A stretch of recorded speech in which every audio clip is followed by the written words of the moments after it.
afternoon, everybody. Welcome back to the Career Coaching Series. I'm Alex, your career coach, and today we are talking about Tell Me About Yourself, a wildly exciting topic, but today we are going to be digging in a little bit further into the formula of how to deliver this information in an incredible way.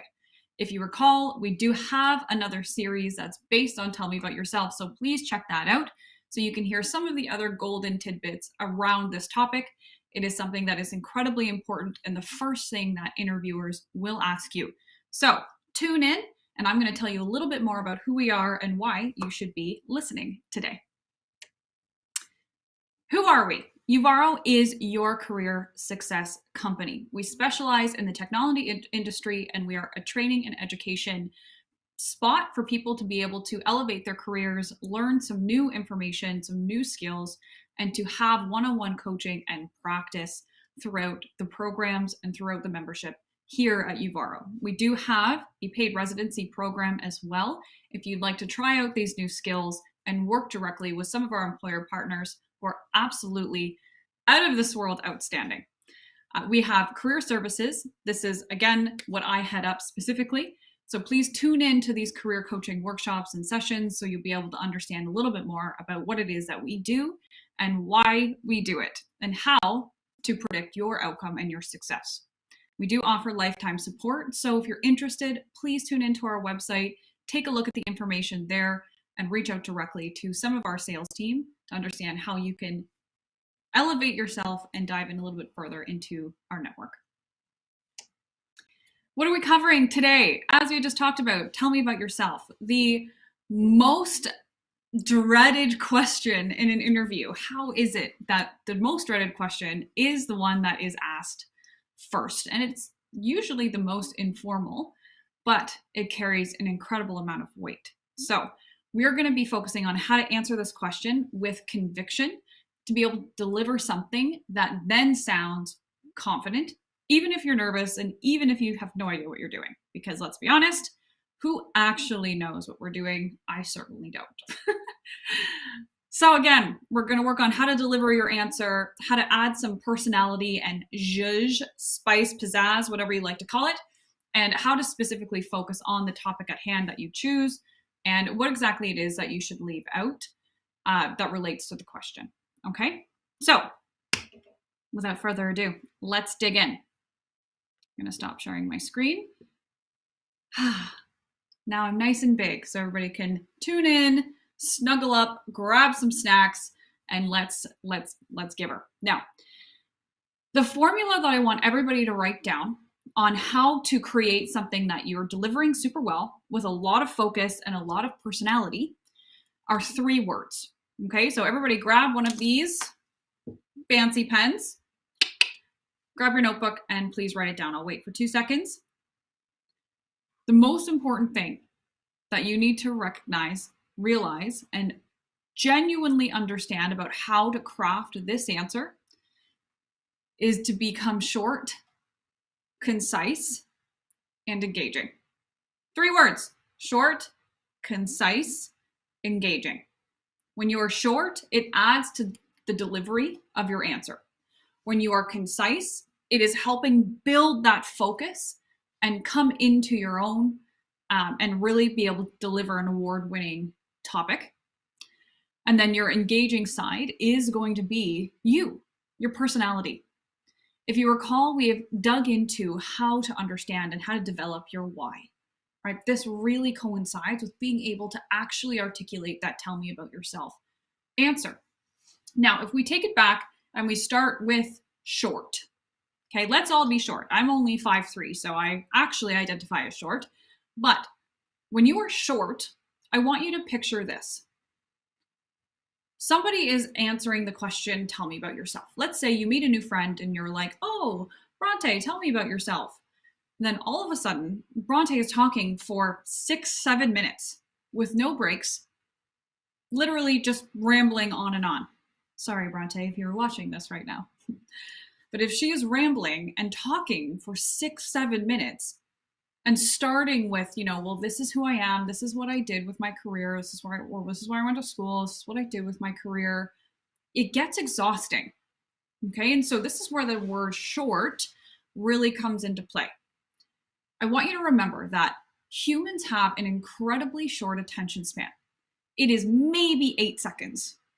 8 seconds. Honestly, that is nothing. I think a goldfish actually has more memory or attention span. Okay, so 8 seconds is what you've got to be able to enrapture and engage your audience right from the beginning. So when you answer a question like, tell me about yourself, this is what and where the hook comes in.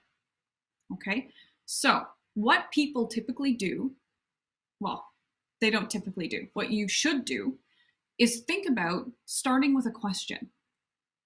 What this does is it condenses the beginning of your answer, asks your audience member or your listener to really engage in the first 4 seconds of what it is that you're offering. So if I was answering this question, I have a background in fly fishing, and it really encompasses who I am, not just what I do outside of work, but how I came into career coaching. And so naturally, when somebody says, Alyx, tell me about yourself, I say, yeah, it's a big question. Let me ask you, when was the last time you've ever gone fishing? Or have you ever gone fishing? Or when was the last time you've ever stepped in the middle of a roaring river? What that does is it gets your audience members to go, oh, I don't know. I do like fishing, or I've never been fishing, or I haven't really been in the middle of a river. And so it gets them opting in and leaning in to listen of where you're going with that question.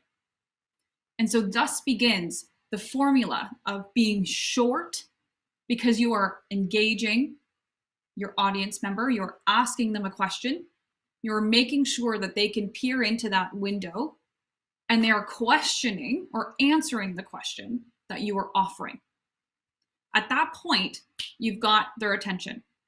And so then I would move forward and say, well, that's what I do. I spend the majority of my time outside of work standing in the middle of a river teaching people how to fly fish. Have you ever fly fished before? You haven't? Oh, I'd be happy to take you out or to teach you some things if you ever want to go. Now, let me tell you this. Picture you're standing in the middle of a roaring river with somebody beside you who is unable to walk well in the river, but they desperately want to catch that fish.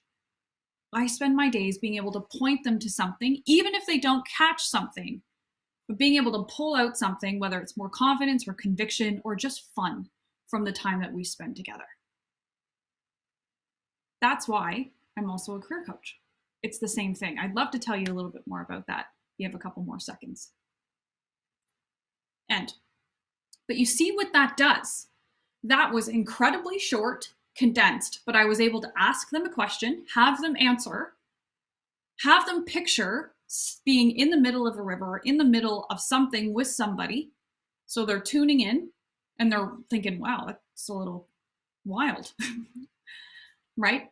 And then I'm giving them that lesson at the end, saying, this is actually how I came to become a career coach, because they're so intertwined. Then I'm asking permission for them to go ahead and say, yes, please tell me more about that. So throughout that entire short vision in the beginning of that, tell me about yourself, they're enraptured, they're looking, and they're giving you permission to keep going. This is what's called setting the stage, and what we're going to be focusing on other series. But for now, I wanted to paint that compelling picture to you folks to understand why being short in your delivery is so important. It's so important so you don't get the glassy eye. If you start seeing glassy eyes from people that you are talking to, that means you are not being short enough. Okay? Amazing. Now, moving on to being concise. We've covered short, we're now into concise, which helps with the focus of your delivery. Okay, so we need to be as concise as possible, which means we have to know our why. If you talk about well, I went to school and then I did this for my career, but I wasn't really sure what I wanted to do. So I went back and forth, and then you zip to another subject, or you talk about somebody that you've met that helped with that, but it's not concise to the story that you're beginning to tell when we're in the short column. It's going to be really difficult for people to follow through with what it is that you're saying. Okay, and so we want to be concise. We want to pick a topic about ourselves that people are going to be able to follow in a short, concise, and engaging way. Okay, so the concise word is incredibly important to ensure you've got clarity and focus in the story you're about to tell. We are massive personalities. We don't just have one thing that we could talk about when somebody asks us, tell me about yourself. We've got our personal life, we've got our career, we've got the things that we love, we have things that we don't love, we've got things that we just love to do and very specific hobbies, right? I'm a photographer, I'm a fly fishing guide, I'm on a television show for fly fishing, I like to be outside 24/7, I have an Australian Shepherd. All of these things can amount to a subject I talk about when somebody asks me, tell me about yourself. Okay, we can't tell our entire life story because it's not concise. So we pick one topic that we want to run through. Now, the best course of action when we want to be concise and we're working with that formula is to be able to write out every topic that we could think about and we could talk about when somebody asks you that question. Somebody might say, Alyx, but how do I just cover everything? Like, how do I just say, this is who I am? You can, but remember, there are multiple facets of who you are. So you have to pick one that you can run with and explain accordingly to somebody who is asking, that only has a small window to view who you are. Once they get to know you and they see you multiple times and you chat and talk and spend time together, then that small window is going to go. So then you become more transparent to them. Topic after topic after topic will arise.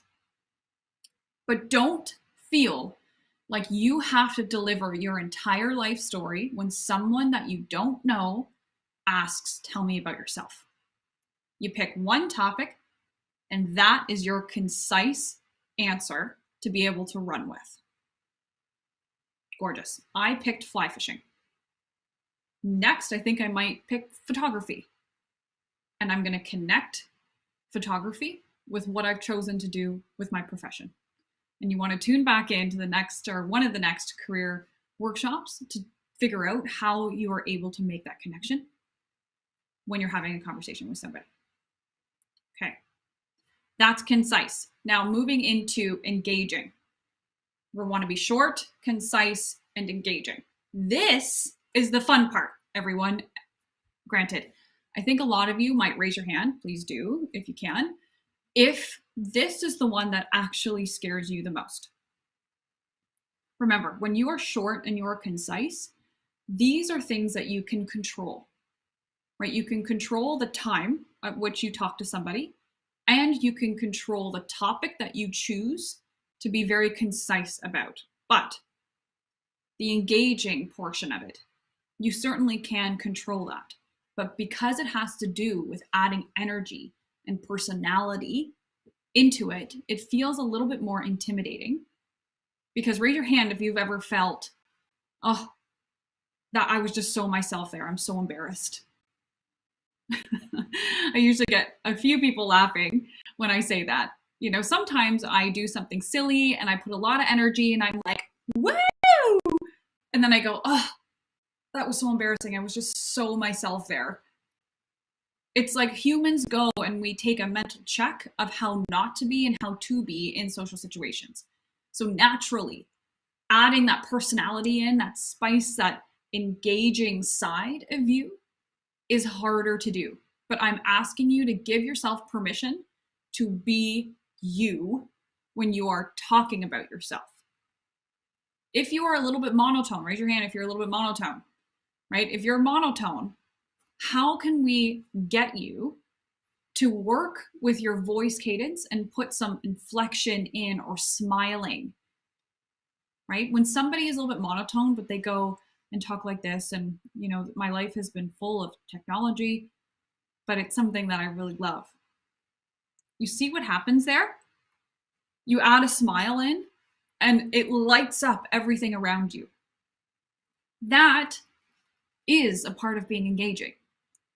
Body language, movement, signals, eye signals, smiling, everything can point into that engaging portion of it. So please don't think to be engaging, you have to be that, you know, Alyx Parks, I'm your career coach, welcome here, I'm so excited for you to join us today. That takes years of practice and embarrassment to be able to do that, okay? And so I want you to think about how to be engaging based on your personality and your strengths. What is your superpower? Maybe if you're monotone, you are really able to enrapture somebody with all of the facts that you are able to deliver. Or you're really good at questioning and inviting somebody in to the conversation, or you're incredibly caring, or you're dynamic, you know, with the conversations that you have. I want you to take this piece of paper that you wrote, be short, concise, and engaging on, and I want you to start writing down all of the things that you do extremely well at when it comes to having conversations or having relationships with people, okay? The engaging portion is the one that we need to dig for. We need to find out what this means for you. For me, it's energy. I did not know this until people told me, Alyx, you have a lot of energy. I have no idea how you do it. I laughed because I identify as being extremely introverted. But when it comes to having conversations with people and helping them be the best versions of themselves, I go zing, and I light right up. And I had no idea until I became a coach, and I had to put myself in a position to do this. And so when we talk about being engaging, I'm just happy to tell you guys how wonderful you are. And I had to write that down. That's something that I love to do. And so I'm asking you folks to do the same thing, because it is imperative to really identify and find out how you can engage your audience, okay? Your personality is the brightest part of you, the brightest part. Even if you might think that, you know, you're not super fun, or you're not very engaging, you know, or you don't do a lot of cool things. 90% of the people that I talk to feel that way about themselves. But I encourage you, send me a note on LinkedIn and start the conversation. Start writing down, hey, Alyx, these are some of the traits that I've identified. How can I use this in the engaging or personality portion of my formula to answer, tell me about yourself? And we can walk through it together. I would start filming yourself answering, tell me about yourself, and sending it to people for feedback. This is the best way that you're going to be able to get an understanding of what your superpower is in terms of your personality and being engaging. People will be able to tell you, you should do more of that. Oh, I love that part of your story.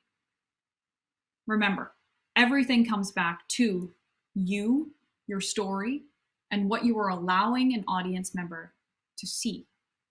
So you want to be short, concise, and engaging, which means you've got conviction in who you are, what you're saying, and what you're about to do. So the final thing here, you've got your formula written down, but please do everything you can to write the word conviction down. Because if you believe in everything that you're saying and yourself and what you're about to do, it is naturally going to come off as confident. I don't want you to worry or ever say again, oh, I need to be more confident. All you need and all you can control is you have that utter belief or that utter conviction in what you're about to do. And it will tie everything together in that formula, and you're going to be able to create something that people will want to hear more of. Okay? And so the biggest question as we get to the Q&A portion here, as I'm sharing my screen, the biggest question with this that I get is, Alyx, what if people just don't care? And I wanted to talk about this question because it was so meaningful. It was asked in a way that was almost sad to hear. What if they just don't care?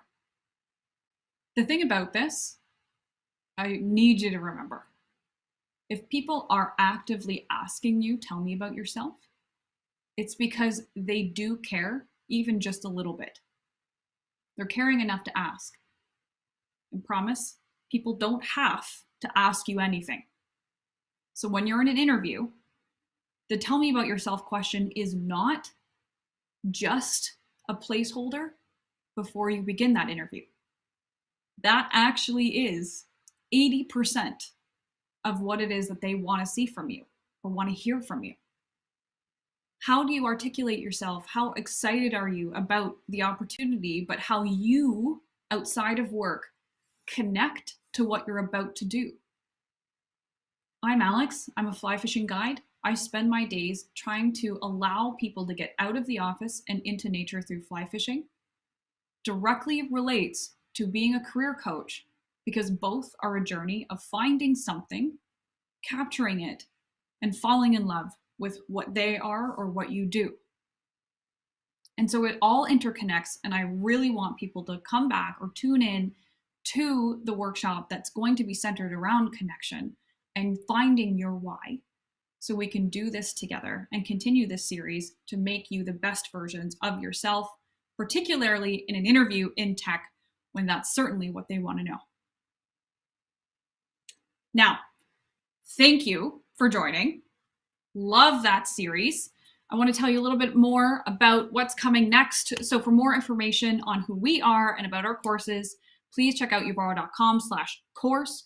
If you're more interested in some of the lessons that we teach or courses, one of our sales individuals will get back to you, and they are absolutely phenomenal. So please ensure you ask lots of questions. Our next event, Step into Tech, 2-hour tech sales masterclass. It is every Wednesday from 6 to 8 p.m. ET. Please attend if you are curious at all about who it is that we are and what it is that we teach. This is being taught by industry professionals that blow me away, and they teach me things every day that I never thought I'd be able to learn, even being a career coach outside of this. So please tune in. They are absolutely phenomenal. We have office hours with Uvaro, which is super exciting. Wednesday, May 25th at 12 p.m. ET. It's going to be live on YouTube and LinkedIn with Sheila Fung, who is our head of instruction programming and delivery, and with Megan Durnford, who is absolutely phenomenal. You really do not want to miss this session. So please tune in and ask any questions that you might have about your career so they can answer them for you. My next live tutorial will be coming up as a career coaching series on Wednesday, June 8th at 12 p.m. ET. Please stay tuned for the topic. I can't wait to see you again. Thank you so much for joining. And if you have any questions, please reach out to me on LinkedIn or type them in the comments, and I will get back to you as soon as I can. Thank you so much, everybody.